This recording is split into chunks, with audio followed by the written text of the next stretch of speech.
Shalom, saudara yang dikasihi Tuhan Yesus Kristus. Selamat pagi, salam sejahtera buat saudara semua dimanapun saudara berada. Damai dan sukacita oleh Roh Kudus melimpah senantiasa dalam hati dan kehidupan saudara semua.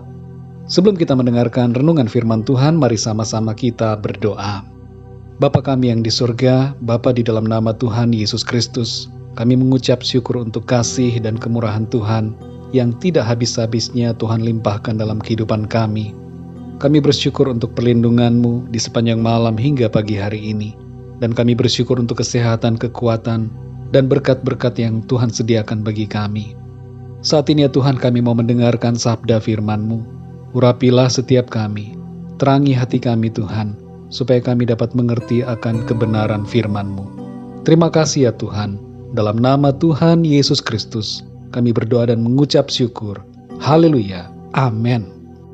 Saudara yang dikasihi Tuhan, ayat renungan kita pada saat ini terdapat di dalam Injil Markus pasal 7 ayat 26-30. Tertulis demikian, perempuan itu seorang Yunani bangsa Siro-Fenisia. Ia memohon kepada Yesus untuk mengusir setan itu dari anaknya. Lalu Yesus berkata kepadanya, biarlah anak-anak kenyang dahulu, sebab tidak patut mengambil roti yang disediakan bagi anak-anak dan melemparkannya kepada anjing. Tetapi perempuan itu menjawab, benar Tuhan, tetapi anjing yang di bawah meja juga makan remah-remah yang dijatuhkan anak-anak. Maka kata Yesus kepada perempuan itu, karena kata-katamu itu, pergilah sekarang, sebab setan itu sudah keluar dari anakmu. Perempuan itu pulang ke rumahnya, lalu didapatinya anak itu berbaring di tempat tidur, sedang setan itu sudah keluar. Saudara yang dikasihi Tuhan, ada orang yang bereaksi negatif ketika tidak mendapatkan apa yang ia minta. Seringkali terjadi, orang yang meminta tolong malah menghina dan merendahkan orang yang ia mintai pertolongan karena merasa bahwa dirinya tidak akan ditolong. Reaksi negatif seperti ini tidak akan membawa hasil yang positif. Dalam kisah di perikop ini, seorang ibu yang secara lahiriah bukan keturunan dari bangsa Israel datang kepada Tuhan Yesus, meminta pertolongan agar menyembuhkan anaknya yang kerasukan setan. Jawaban Tuhan Yesus kedengarannya seperti menolak dan merendahkan, tapi sebenarnya itu adalah sebuah ujian. Ujian untuk melihat apakah ibu ini sungguh-sungguh memiliki iman atau tidak. Mendengar perkataan Tuhan Yesus, ibu ini tidak marah, tidak emosi, dan tidak menyerah. Ia justru merendahkan dirinya di hadapan Tuhan dan berkata, benar Tuhan, tetapi anjing yang di bawah meja juga makan remah-remah yang dijatuhkan anak-anak. Perkataan ibu ini lahir dari imannya dan dari kerendahan hatinya. Ia sadar akan posisinya dan ia sungguh-sungguh menghormati Tuhan. Setelah mendengarkan perkataan ibu ini, Tuhan Yesus berkata, karena kata-katamu itu, pergilah sekarang, sebab setan itu sudah keluar dari anakmu. Mari kita perhatikan saudara, sungguh luar biasa perkataan ibu ini yang lahir dari hati yang penuh dengan kerendahan dan dengan iman. Karena kata-katanya, kuasa Tuhan bekerja dan anaknya menjadi sembuh. Saudara yang dikasihi Tuhan, sadarkah kita bahwa kata-kata mempunyai dampak bagi keadaan hidup kita? Kata-kata kita dapat mengundang kuasa Tuhan, atau sebaliknya, kata-kata kita mengundang kejatuhan. Apa yang kita katakan sangat-sangat berpengaruh pada hidup kita. Ada banyak rumah tangga dan keluarga hancur karena kata-kata. Ada banyak hubungan persaudaraan rusak karena kata-kata.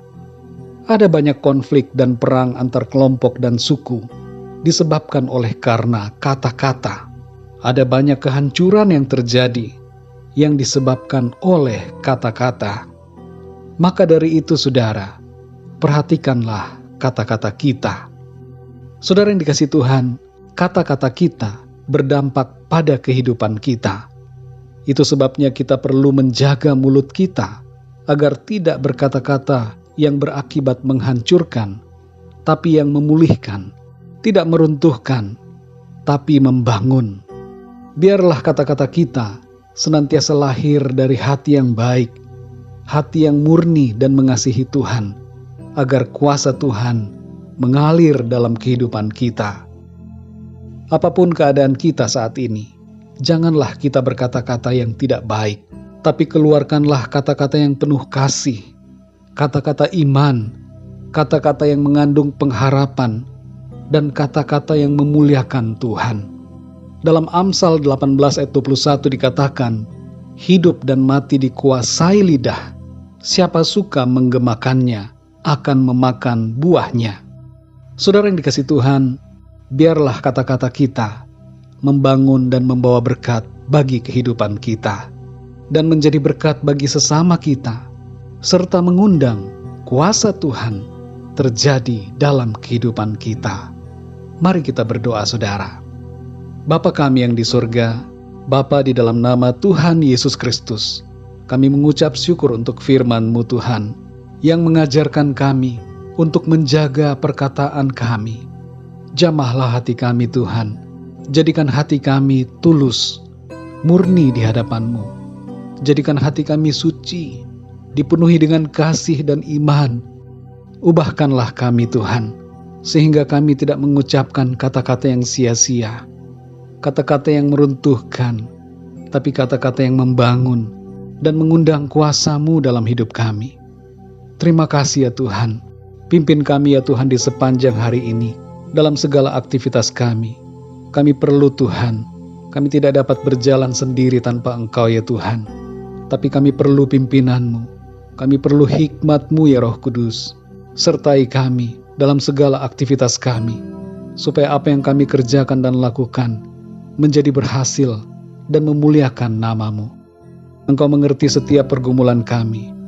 Yang sakit Tuhan sembuhkan, yang lemah Tuhan kuatkan, dan bagi mereka yang berputus asa, bangkitkanlah kembali semangat dan iman mereka. Kami percaya Engkau menyediakan pertolongan dan mujizat bagi setiap kami yang menghadapi masalah dan pergumulan. Berkatilah ya Tuhan setiap usaha, pekerjaan, dan pelayanan kami semua di sepanjang hari ini. Terima kasih ya Tuhan. Dalam nama Tuhan Yesus Kristus, kami berdoa dan mengucap syukur. Haleluya. Amin. Puji Tuhan, saudara yang dikasihi Tuhan, saya percaya firman Tuhan menjadi berkat dan kekuatan buat saudara semua, dan Roh Kudus akan menolong saudara untuk lebih lagi memahami kebenaran firman Tuhan. Tuhan Yesus memberkati saudara semua. Sampai jumpa dalam renungan yang berikutnya. Haleluya.